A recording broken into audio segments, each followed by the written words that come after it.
में सिर्फ कैडरों का मानदेय दुगना किया गया है, जबकि हम लोग क्या है यही हम लोग पूछना चाहते हैं कि हम लोग को मानदेय दुगना क्यों नहीं।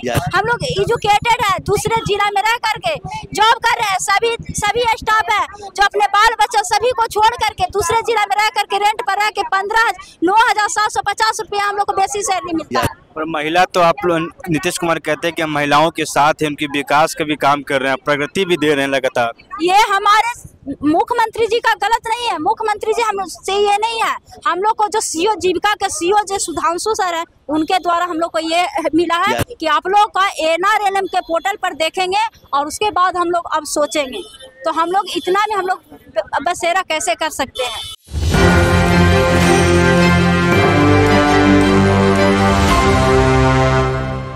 नमस्कार, मैं राहुल कुमार, आप देख रहे हैं किस 20 पर। आपको बता दें कि फिर से जदयू कार्यालय के बाहर सुबह से लगातार धरना जारी है। जो सीए जीविका दीदी का मामला है, हमसे बात करेंगे आखिर क्या मांगे, क्या लेकर उनकी धरना पर बैठे हुए हैं। तो क्या मांग को लेकर आप लोग फिर से जदयू कार्यालय के बाहर क्यों हुए? क्योंकि नीतीश कुमार द्वारा हम लोग को महिला संवाद किया गया, जो 2 मंथ चला। हर गांव के छोटी छोटी योजनाओं को जोड़ा गया, दीदी के संवादों को सुना गया, जिसमें हम लोग भली भांति पर उतर के रात दिन मेहनत करके ये किए। और उसके बाद रिव्यू लिया गया एक उसके 25 जून को रिव्यू लिया गया। 25 जून में रिव्यू लेकर के सभी जिला को डीएम के साथ, उसमें स्टाफ भी एक 1,40,000 जितने जीविका से संबंधित कर्मी कैडर है उनका मान दुगना कर दिया गया और इसको कैबिनेट में भी लाया गया। कैबिनेट के बाद जब कल परसों ऑफिस ऑर्डर सीओ सर के द्वारा निकलता है तो उसको ऑर्डर में सिर्फ कैडरों का मानदेय दुगना किया गया है, जबकि हम लोग क्या है यही हम लोग पूछना चाहते हैं कि हम लोग को मानदेय दुगना क्यों नहीं। हम लोग एजुकेटेड है, दूसरे जिला में रह करके जॉब कर रहे हैं, सभी स्टाफ है जो अपने बाल बच्चे सभी को छोड़ करके दूसरे जिला में रह करके रेंट पर रह के 9,750 रुपया हम लोग को बेसिक सैलरी मिलता है। और महिला तो आप लोग नीतीश कुमार कहते हैं कि हम महिलाओं के साथ हैं, उनकी विकास का भी काम कर रहे हैं, प्रगति भी दे रहे हैं लगातार। ये हमारे मुख्यमंत्री जी का गलत नहीं है, मुख्यमंत्री जी हम लोग से ये नहीं है। हम लोग को जो सीओ जीविका के सीओ जो सुधांशु सर है उनके द्वारा हम लोग को ये मिला है कि आप लोग का NRLM के पोर्टल पर देखेंगे और उसके बाद हम लोग अब सोचेंगे। तो हम लोग इतना में हम लोग बसेरा कैसे कर सकते हैं, यही हम लोग पूछने ये दुगना करने के लिए पहुंचे हैं यहाँ। तो क्या मामला है, क्या आखिर मामला है? आप लोग मामला है कि हम लोग का जो मानदेय बढ़ाया गया था, प्रेस विज्ञप्ति आप लोग भी पढ़े होंगे, पेपर पढ़े होंगे, अनाउंसमेंट सुने होंगे, चाहे वो 15 अगस्त में हो चाहे उससे पहले हो। प्रेस विज्ञप्ति में साफ साफ बोला गया है कि जीविका कर्मी कैडर सबको बढ़ाया दुगना।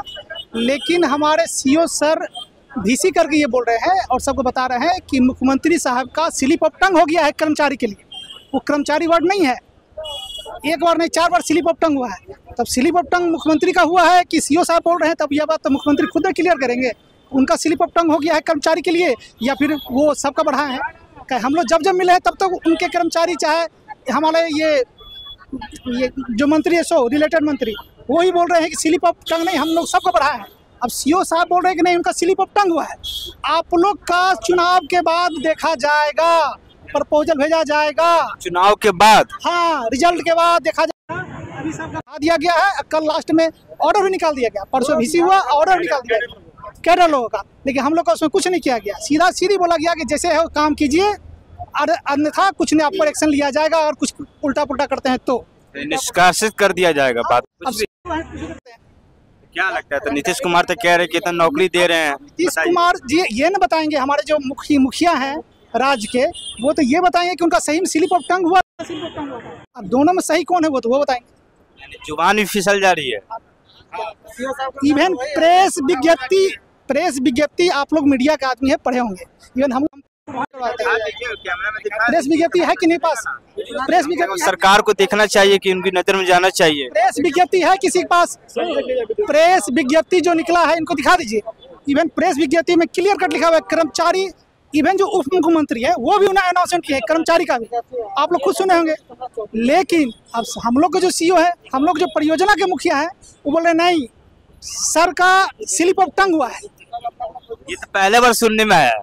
उनका स्लिप ऑफ टंग हुआ है, उप मुख्यमंत्री का स्लिप ऑफ टंग हुआ है, जो हमारे मंत्री है उनका स्लिप ऑफ टंग हुआ है, अब सबका सिल पर टंग हुआ है, तो हम लोग कर्मचारी का अधर्म लड़ गया।